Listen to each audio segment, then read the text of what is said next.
What are you nostalgic for? The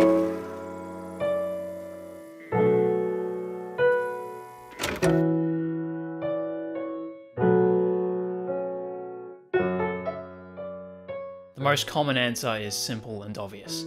Our childhoods. We unquenchably yearn for the glory days of youth, freedom, and exploration. So, why do I feel that way for events barely out of sight, barely 6 months ago? And why do others pine for a time they weren't even alive to experience? What is nostalgia bound by? And when does it begin?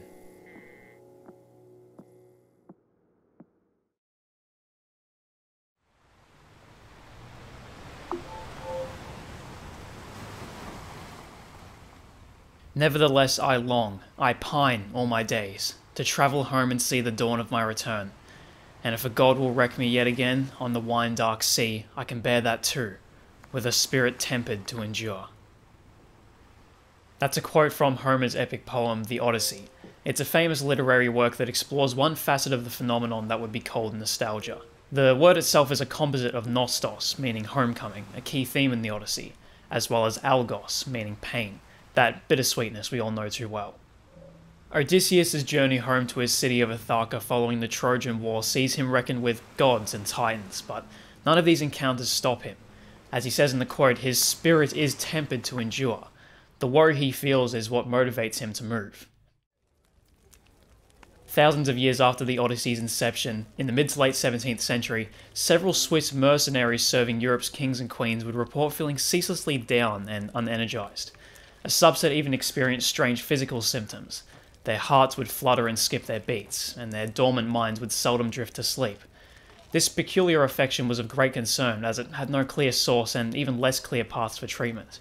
It would be the Swiss physician Johannes Hofer who would finally pen the name nostalgia in his medical dissertation of the same name.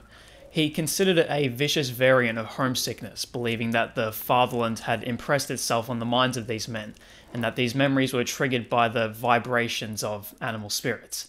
Plainly, cowbells, as some military physicians claimed due to the abundance of bovines in the Swiss Alps. Regardless of its origin, nostalgia would continue to be neurologically classified up until the 18th century, when it became a form of melancholia or depression. It would be diagnosed in soldiers of the American Independence War, and even up through World War I and II. Over that time, nostalgia made its final transition, from a medical condition to the common emotion that we know it as today. Modern research establishes nostalgia in adults as being at its strongest when the memory is from 10 to 15 years ago. This is true for me. My memories of the Xbox 360, DVD players, and other pieces of technology from that time are potent and warming. However, this time frame is vastly lower for teenagers. Reportedly, memories from merely 3 to 5 years ago can strike the same chord for people in that age group.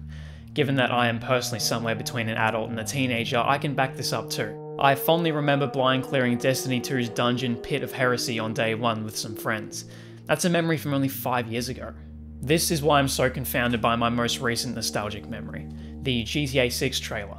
Love is a Long Road hits me nearly as hard as the original Minecraft soundtrack, but the song only entered my mind a mere 10 months ago. And further, why do I feel nostalgic watching this video of Halo 3's midnight launch in 2007, when I was 2 years old and barely old enough to realise I was alive yet, let alone living in the so-called good old days? It doesn't make sense. It shouldn't, but yet, it is. Anemoia is the name given to this baseless nostalgia for a time you've never known.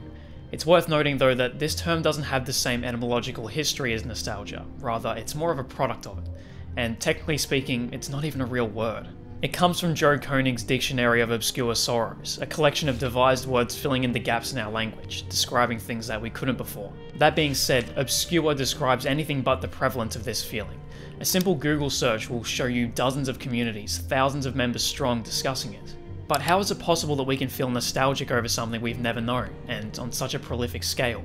The traditional understanding of nostalgia provides that there is a spatial object of our desire, a physical place that we yearn to return to. But yet, my nostalgic memories and these anemoic ones are lacking such an object. From psychologists Christine Batcho and Tim Wildschut's research, the meaning of home for the majority of people encompasses non-spatial stimuli, people, feelings, and sentiments. Further credence is lent to this theory by Duke University professor Philippe Debregard in his brilliant article Nostalgia and Mental Simulations. He cites psychologist Endel Tulving's observations of a dementia patient in 1985. Not only could they not recollect the past, they could sparsely envision the future. What these findings suggest is that recollection and imagination are functions of a single system for mental time travel, rather than two separate ones. Thus, both imagination and recollection are mental simulations built from existing stimuli. In the 2000s, this temporal system was discovered to engage the brain's default network. From what I can gather, this network is a series of regions in the brain that are more active during activities like daydreaming, and the three properties that are said to unite all of its functions are being self-relevant, socially significant, and episodically dynamically imaginative. From this, Debregard explains how nostalgia can then be derived from idealized pasts that we didn't experience but can construct a mental simulation of with enough information. With this checklist in mind, let's revisit my out-of-time nostalgia for the Halo 3 video. I've been playing Halo since I was 11, and my hype for more recent gaming releases, like the aforementioned Pit of Heresy, easily maps onto the video. Therefore, it is self-relevant. Halo 3 itself is the target of nostalgia for a lot of people and is considered to this day to be the best game in the series. Therefore, it's socially significant. And finally, I can imagine myself standing in line, setting up the TV and consoles, picking up the snacks. Therefore, it is episodically, dynamically imaginative. We too can take the common example of the dead mall, a centerpiece of liminal space imagery. Everyone has memories of modern malls that inform our assumptions about the past, therefore it is self-relevant. The specific period of the 1980s is featured heavily in contemporary media, like Stranger Things, and the shopping mall is a major symbol of this era, therefore it is socially significant. And of course, you can imagine yourself in any number of situations related to the mall, therefore it is episodically, dynamically imaginative. This checklist also explains why we aren't nostalgic for certain things. Many of us revel in the memories and media of the 80s and 90s, but when was the last time you saw someone feel a comparable way towards any time before the 1920s? I would argue that this decade is the cutoff, because the roaring 20s depicted in everlasting media like The Great Gatsby is still relevant socially, personally, and it being a moment in time lends itself to episodic imagination. But with any time before that, it's near impossible to tick all the boxes. For example, you might have a distant family member who achieved great things in the 1890s, but because the decade isn't significant to the majority of people, you don't feel nostalgic for it. Equally, not everybody has a relative that fought during the First World War, so while the event and time period is socially significant, you don't have a personal connection to it, and thus no nostalgia. Juxtapose that with a generation of people raised by people born in the 60s, 70s, and 80s, who themselves were parented by people born in the 30s, 40s, and 50s, and you can see how experiences, and thus stimuli to build mental simulations of the past from, trickle down amongst the ages. But with all of this said, we're still missing a piece of the equation. Returning to Odysseus and his voyage to Ithaca, we remember that nostalgia is a motivating force. While this checklist tells us how nostalgia forms, we don't yet know when it begins, nor what it is pushing us to do. The answer to these questions concerns the second facet of nostalgia: algos. The doctors diagnosing those Swiss soldiers however many moons ago sensibly reasoned that the ailment was the root of their suffering, but the reality is the opposite. Nostalgia doesn't cause pain. Pain causes nostalgia. This conclusion comes from a series of studies indicating people are more likely to experience nostalgia alongside some kind of mental or physical pain. Loneliness, loss of social connections are some of the catalysts mentioned. There was a story I read while researching all of this. In 1781, an English doctor working in an army barracks met a soldier diagnosed with nostalgia.